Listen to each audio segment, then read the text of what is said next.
Pregunto, señor Cristian, en el libro, que ahorita vamos a compartir enlaces para los que lo quieran comprar, la Inquisición, ¿verdad? Un tribunal de misericordia.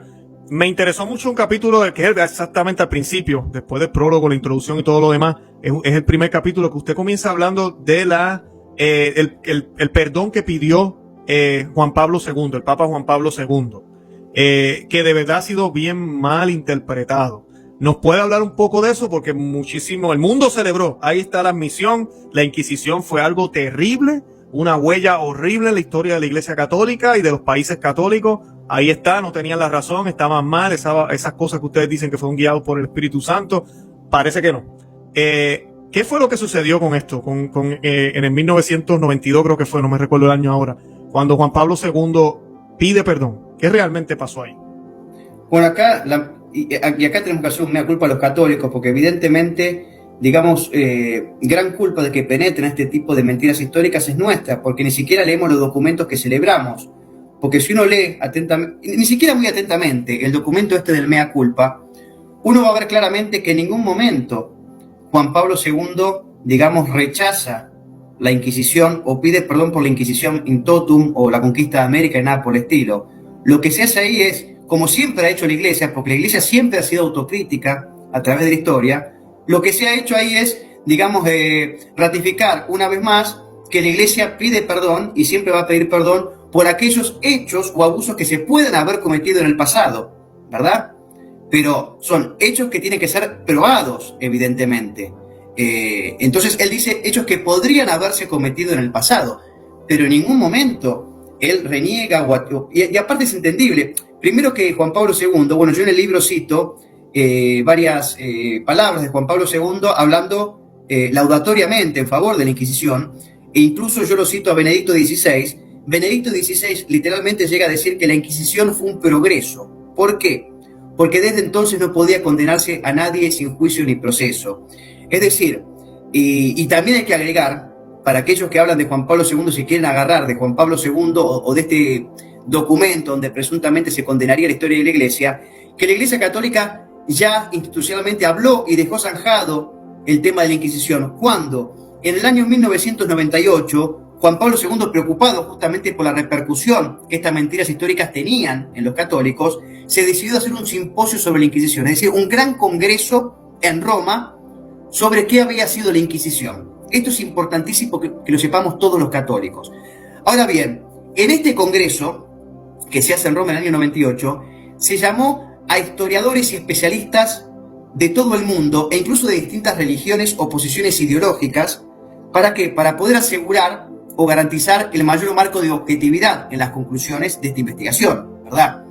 Ahora bien, se estudiaron todos los procesos existentes de la Inquisición, porque a ver, si algo tenía la Inquisición, es que no es que actuaba, digamos, por atrás ocultamente, no. Había una persona fundamental en la Inquisición que era el notario, que tomaba registro de absolutamente todo lo que pasaba, todo, y eso quedaba archivado. Estos fueron los archivos que yo pude ver en España y en Francia, etc. Ahora bien, ¿cuáles son las conclusiones? Básicamente la conclusión es la siguiente, y es la que yo, digamos, es la tesis que yo sostengo, que hasta ahora no ha podido ser refutada por ningún enemigo de la Iglesia. Dos cosas.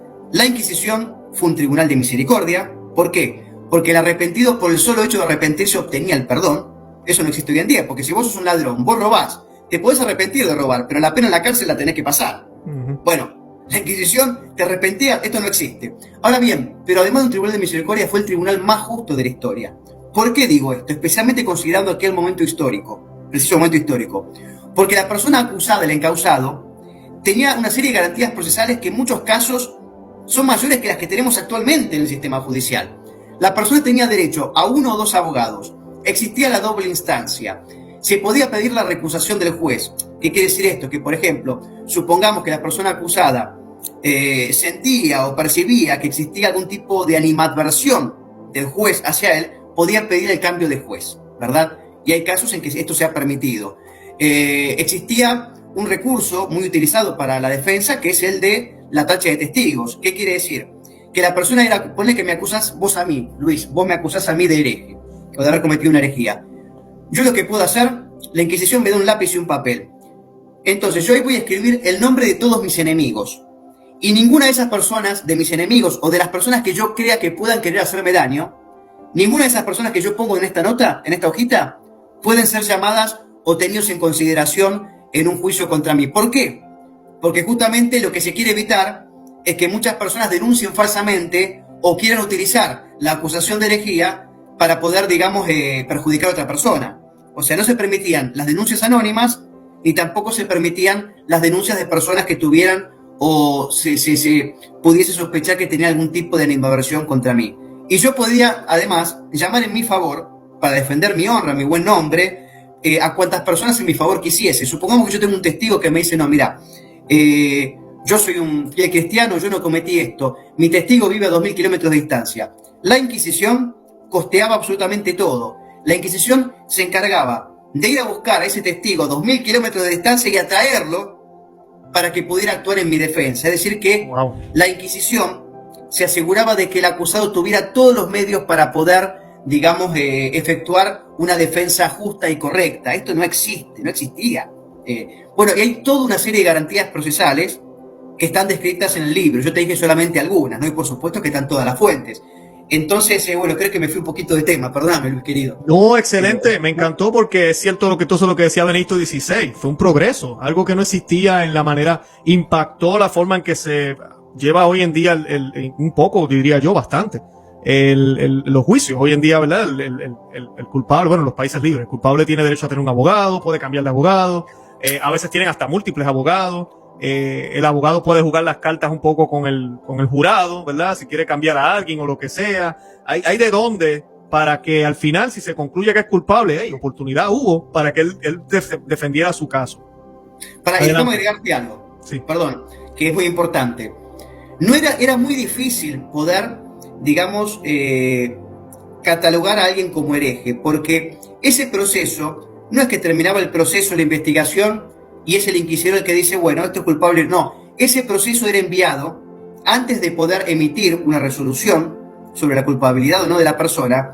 Ese proceso, el inquisidor del distrito donde se hubiera, digamos, donde hubiera pasado esto, tenía que enviar toda esa documentación a una especie de tribunal superior, una especie de corte suprema, si querés, dentro de la Inquisición, donde estaban los mejores teólogos, juristas, etcétera, para revisar que efectivamente se haya procedido, digamos, con integridad dentro de ese juicio. Y ahora, había una votación al final del proceso. Es decir, había 3 jueces que decidían sobre la culpabilidad o inocencia de la persona. Uno era el inquisidor del distrito, otro era el obispo del lugar, y otro era una persona del pueblo de buena fama, ¿no? Una persona común, un civil, pero de buena reputación. Ahora bien, esto es importantísimo. Fíjense que no era nada fácil poder tener a alguien como efectivamente como hereje. Solo si la votación era unánime, podía procederse a dictar sentencia. Supongamos que 2 personas decían que sí y una persona decía que no, la persona automáticamente era liberada. Por más que existiesen indicios, digamos, sobrados o no, de cierta culpabilidad. ¿Por qué? Porque, digamos, ellos entendían, como supuestamente el derecho moderno, que tiene que probarse completamente, ¿verdad?, la culpabilidad de una persona. Entonces era muy difícil. Y bueno, cuando esto sucedía, bueno, naturalmente, mira, ya no hay duda. Este tipo, como pasa hoy en día, ponele, un juez recibe filmaciones y recibe evidencia de una persona que mató a 100 personas, ¿ok? De un asesino. Bueno, mira, tengo toda la evidencia, ya está. Bueno, no es el juez el que aplica el castigo. ¿Qué hace el juez? Bueno, el juez le da la documentación, por supuesto, al Estado, y es el Estado el que, de acuerdo a sus normas, aplica la pena capital, como existe en los Estados Unidos, por ejemplo, hasta hace poco tiempo, por lo menos, para aplicar la pena de acuerdo al delito cometido. Pero, digamos, nadie culpa a ese juez que dictaminó sobre la culpabilidad de la persona por haber procedido con elementos claros, de haber matado a esa persona. ¿Por qué no? El juez hizo su labor, como la Inquisición. Mira, yo tengo estos elementos, sí, es culpable. Bueno, y de ahí ya el juez termina su trabajo y ahí es el Estado el que hace su parte. Esto es importante decirlo. Exacto.